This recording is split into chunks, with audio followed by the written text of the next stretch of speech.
ಕೇಸರಿ ಬಾತ್ಗೆ ಸಾಮಗ್ರಿಗಳು. These are the ingredients along with sugar for kesari bath. You get 3 types of rava. This is chiroti rava, which is finely textured chiroti rava. Other one is upma rava, and the another one which is called bansi rava, which will be much thicker than upma rava. So this is the finest rava. The mid range would be the upma rava, and the bansi rava will be the thickest of rava. For kesari bath we use ಚಿರೋಟಿ ರವಾ. ರವೆನಲ್ಲಿ 3 ವಿಧವಾದ ಸಿಗುತ್ತೆ. ಚಿರೋಟಿ ರವೆ, ಉಪ್ಪಿಟ್ಟಿನ ರವೆ ಮತ್ತು ಬನ್ಸಿ ರವೆ. ಚಿರೋಟಿ ರವೆ ತುಂಬ ನುಣ್ಣಗಿರೋದ್ರಲ್ಲಿ, ಜಾಸ್ತಿ ನುಣ್ಣಗಿರೋದ್ರಲ್ಲಿ ಚಿರೋಟಿ ರವೆ. ನೆಕ್ಸ್ಟ್ ಬಂದು ಉಪ್ಪಿಟ್ಟಿನ ರವೆ. ಅದಕ್ಕಿಂತ ಸ್ವಲ್ಪ ಉಪ್ಪಿಟ್ಟಿನ ರವೆ ಮಧ್ಯದಲ್ಲಿರುತ್ತೆ, ದಪ್ಪ ಇರೋ ಹದ. ಅದಕ್ಕಿಂತ ಸ್ವಲ್ಪ ದಪ್ಪ ಇರೋದು ಬನ್ಸಿ ರವೆ. ಕೇಸರಿ ಬಾತ್ಗೆ ಚಿರೋಟಿ ರವೆ ಉಪಯೋಗಿಸುತ್ತೆ, ಉಪ್ಪಿಟ್ಟಿಗೆ ಉಪ್ಪಿಟ್ಟಿನ ರವೆ. ಇದು ಚಿರೋಟಿ ರವೆ.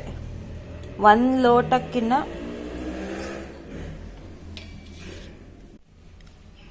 1 ಲೋಟ ರವೆ, ಅದಕ್ಕಿಂತ ಸ್ವಲ್ಪ ಹೆಚ್ಚಾಗಿ ಚಿರೋಟಿ ರವೆ ತಗೊಂಡಿದೆ. The measurement is of this glass. This is good for 4 to 5 people. Little more than that glass measurement. 4 ರಿಂದ 5 ಜನಕ್ಕೆ ಈ ಕೇಸರಿ ಬಾತ್. ತುಪ್ಪ, ಕ್ಲಾರಿಫೈಡ್ ಬಟರ್ ಆರ್ ಘೀ, ಒಣದ್ರಾಕ್ಷಿ ಸ್ವಲ್ಪ, ಗೋಡಂಬಿ ಸ್ವಲ್ಪ, dry grapes or kishmish little bit, some pieces of cashew. ಕೇಸರಿ 4 ಎಸಳು ಹಾಲಲ್ಲಿ ನೆನೆಸ್ಕೊಂಡಿದ್ದಾರೆ. 4 to 5 strings of kesar has been soaked in milk. Pre-soak in the milk. ಮುಂಚೆನೆ ಈ ಹಾಲು ಹಾಕಿ ಸಕ್ಕರೆ, sugar. Along with all these ingredients you can add pachbalehannu. It's a long variety of banana. I don't know what is it called in English. Here we call banana. Banana will be squeezed into milk and can be added to kesari bath. We are not adding it today, but that is also a variation that could be possible. ಇದೆಲ್ಲದರ ಜೊತೆಗೆ ಕೇಸರಿ ಬಾತಿಗೆ ಬೇಕಿದ್ರೆ ಪಚ್ಚಬಾಳೆಹಣ್ಣಿದ್ರೆ ಹಾಲಲ್ಲಿ ಕಿವುಚ್ಕೊಂಡು ಸೇರಿಸ್ಕೋಬಹುದು. ಇವತ್ತು ಈ ಕೇಸರಿ ಬಾತಿಗೆ ಹಾಕ್ತಾ ಇಲ್ಲ, ಬಟ್ ಅದು ಒಂದು ಆಪ್ಷನ್. ಸಕ್ಕರೆ ಅಳತೆ ಯಾವ ಲೋಟದಲ್ಲಿ ಚಿರೋಟಿ ರವೆ ತಗೊಂಡಿದ್ದೀರೋ ಅದೇ ಲೋಟದಲ್ಲಿ 1 ಲೋಟ ಸಕ್ಕರೆ. Measurement of sugar, in which ever cup or glass you measure chiroti rava for kesari bath, in the same glass take 1 glass of or 1 measurement of sugar.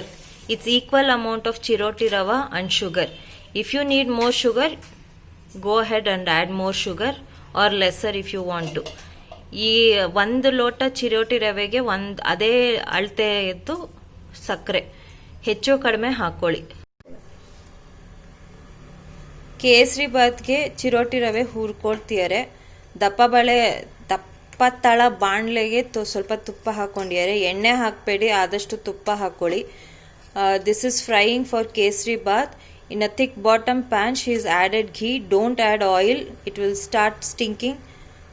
Add clarified butter or ghee ಹಾಕಮ್ಮ.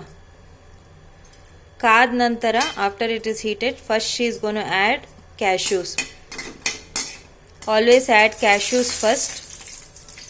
After it becomes little red or brown, reddish, then add the kishmish. ಗೋಡಂಬಿ ಸ್ವಲ್ಪ ಕೆಂಪಗಾದ ನಂತರ ಒಣದ್ರಾಕ್ಷಿ ಹಾಕೊಳ್ಳಿ. ಈ ತರ ಅದು ಸುಕ್ಕು ಕಟ್ಟತ್ತೆ. It starts wrinkling. The kishmish, the dry grapes will start wrinkling. Then add chiroti rava.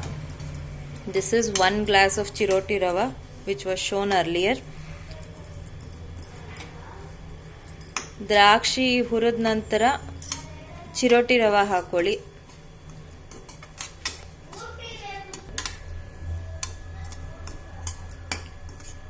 ಇದು ಹುರಿಯುವಾಗ ಇದ್ರ ವಾಸನೆ ಚೇಂಜ್ ಆಗುತ್ತೆ, ಗಮ್ಮಂತ ವಾಸನೆ ಬರುತ್ತೆ. ಸ್ವಲ್ಪ ಕೆಂಪಗಾಗಬೇಕು. ಉರಿ ಕಡಿಮೆ ಇಟ್ಕೊಳ್ಳಿ. Keep the sim in low and as you keep frying the smell starts changing. You start getting an aroma and it will start turning little reddish brown. That is when it is done.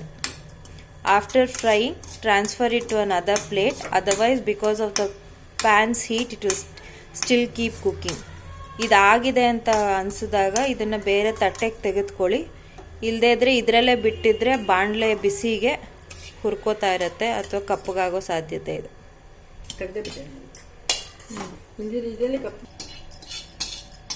Chiroti rava gets fried very soon. Doesn't take too long to get fried. ಚಿರೋಟಿ ರವೆ ಜಾಸ್ತಿ ಹೊತ್ತು ತಗೊಳ್ಳಲ್ಲ ಬಿಸಿ ಆಗೋಕ್ಕೆ.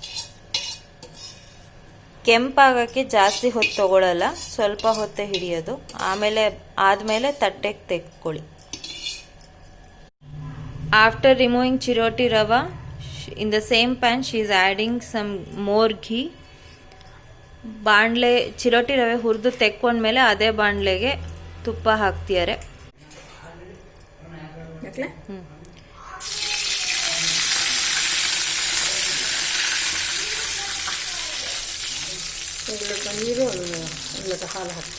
To this heated ghee she is going to add 2 glasses of water and 1 glass of milk.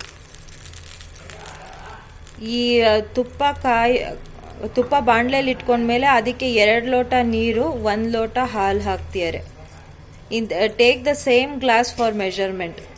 1 ಲೋಟ ಚಿರೋಟಿ ರವೆಗೆ 1 ಲೋಟ ಸಕ್ಕರೆ, 2 ಲೋಟ ನೀರು, 1 ಲೋಟ ಹಾಲು.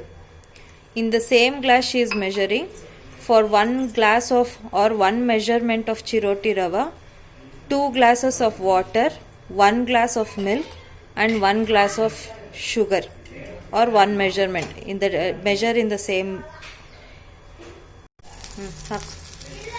To the milk she is adding the kesar dissolved milk. ಅದೇ ಹಾಲಿಗೆ ಕೇಸರಿ ಹಾಕಿ ಹಾಲಿಗೆ ಕರಗಿಸ್ಕೊಂಡಿರೋ ಹಾಲನ್ನು ಹಾಕ್ಬಿಡಿ, ಸೇರಿಸ್ಕೊಂಡ್ಬಿಡಿ. Now the cardamom and sugar which was grinded. ಏಲಕ್ಕಿ ಮತ್ತು ಸಕ್ಕರೆ ಪುಡಿ ಮಾಡ್ಕೊಂಡಿರೋ ಏಲಕ್ಕಿ ಮತ್ತು ಸಕ್ಕರೆ. The recipe of making cardamom and sugar powder is also uploaded. ಸಕ್ಕರೆ ಮತ್ತು ಏಲಕ್ಕಿನ ಪುಡಿ ಮಾಡ್ಕೊಂಡಿರೋ ಬೇರೆ ವಿಡಿಯೋ ಇದೆ, ಅದನ್ನ ನೋಡಿ. You can add little more water as required. See the consistency and later also you can add. ಈ ಅಳತೆ ಹೇಳಿರೋದಕ್ಕಿಂತ ಇನ್ನೊಂದು ಸ್ವಲ್ಪ ನೀರು ಅಥವಾ ಹಾಲು ಹದ ನೋಡಿಕೊಂಡು ಹಾಕೋಬಹುದು. ರವೆ ಹಾಕಿ ಬೇಯುವಾಗಲೂ ಗಟ್ಟಿ ಅನಿಸಿದ್ರೆ ಇನ್ನೊಂದು ಸ್ವಲ್ಪ ಹಾಕೊಳ್ಳಿ. ಹಾಕಮ್ಮ ಪರವಾಗಿಲ್ಲ. This is how she adds rava. The fried rava, previously fried rava. As you are adding, you have to keep mixing. Otherwise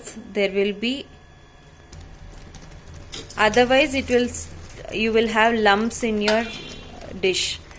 ರವೆ ಮುಂಚೆ ಹುರ್ಕೊಂಡಿರೋ ರವೆ ಹಾಲು ನೀರಿಗೆ ಮಿಕ್ಸಿಗೆ ಬಾಣಲೆಗೆ ಹಾಕೊಳ್ಳಿ. ಹಾಕೊಳ್ಳುವಾಗ ಕೈ ಆಡಿಸ್ತಿರ್ಬೇಕು, ಇಲ್ಲ ಅಂದರೆ ಉಂಡೆಗಳಾಗ್ಬಿಟ್ಟಿರುತ್ತೆ, ಗಟ್ಟಿಯಾಗತ್ತೆ, ಅಲ್ಲಲ್ಲೇ ಉಂಡೆಗಳು ಸಿಗುತ್ತೆ. Lower the sim, close the lid and cook for a while. ಒಲೆ ಉರಿ ಕಡಿಮೆ ಮಾಡಿ ತಟ್ಟೆ ಮುಚ್ಚಿ ಬೇಯಿಸ್ಕೊಳ್ಳಿ ಸ್ವಲ್ಪ ಹೊತ್ತು. ಮಧ್ಯದಲ್ಲಿ ತೆಗೆದು ಕೈ ಆಡಿಸ್ತೀರಿ, ನೋಡ್ಕೊಳ್ಳಿ ಬೆಂದಿದ್ಯಾ ಅಂತ. ಈ ಹದದಲ್ಲಿ ಗಟ್ಟಿ ಅನ್ಸಿದ್ರೆ ಇನ್ನು ಸ್ವಲ್ಪ ನೀರು ಅಥವಾ ಹಾಲು ಹಾಕೊಳ್ಳಿ. Keep checking if it is cooked or not. If required, add little water or milk. Also, after adding sugar, it starts leaving some water and it will get cooked in it.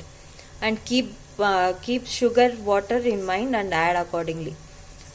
ಸಕ್ಕರೆ ಹಾಕಿದ್ಮೇಲೂ ನೀರಂಶ ಬಿಡುತ್ತೆ, ಅದರಲ್ಲೂ ಬೇಯ್ಕೊಡತ್ತೆ. So ಹಾಗಾಗಿ ಆ ಸಕ್ಕರೆ ಹಾಕಿದ ನಂತರನೂ ಗಟ್ಟಿ ಇದ್ರೆ ಮಾತ್ರ ಹಾಲು ಅಥವಾ ನೀರು ಹಾಕ್ಕೊಳ್ಳಿ, ಇಲ್ಲ ಅಂದರೆ ಸಕ್ಕರೆ ನೀರಲ್ಲೇ ಬೇಯ್ಕೊಡತ್ತೆ.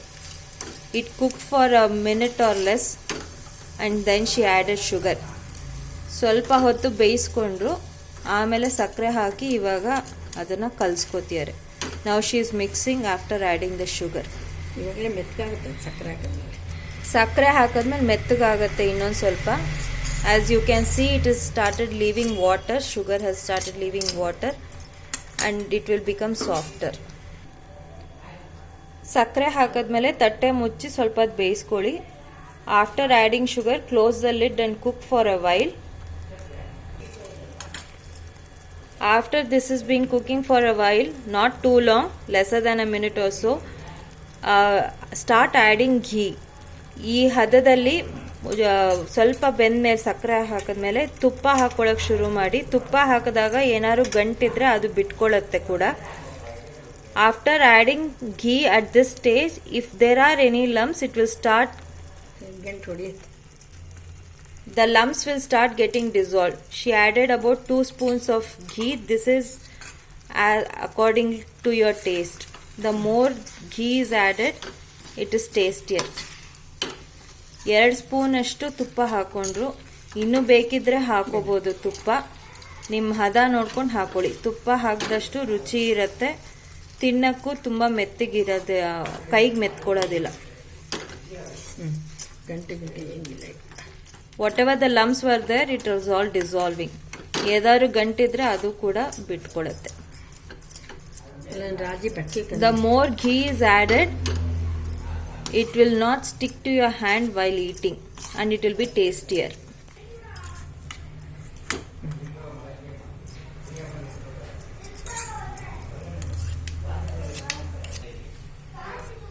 After switching off the stove, she is adding 1 or 2 more spoons of ghee. This depends on the consistency and your spoon measurement, all that. ಒಲೆ ಆರಿಸಿದ್ಮೇಲೆ ಇನ್ನೊಂದೆರಡು ಸ್ಪೂನ್ ತುಪ್ಪ ಹಾಕಿದ್ರು. ಇದು ನಿಮ್ಮ ಸ್ಪೂನ್ ಎಷ್ಟು ದೊಡ್ಡದಿದೆ, ತುಪ್ಪ ಕರಗಿದೆಯಾ ಅಥವಾ ಇನ್ನೂ ಅದು ಗಟ್ಟಿ ಇದೆಯಾ ಅನ್ನೋದ್ರ ಮೇಲೆ, ಸ್ಪೂನ್ ಮೇಲೆ ನಿರ್ಭರಿಸುತ್ತೆ. ನೋಡ್ಕೊಂಡು ತುಪ್ಪ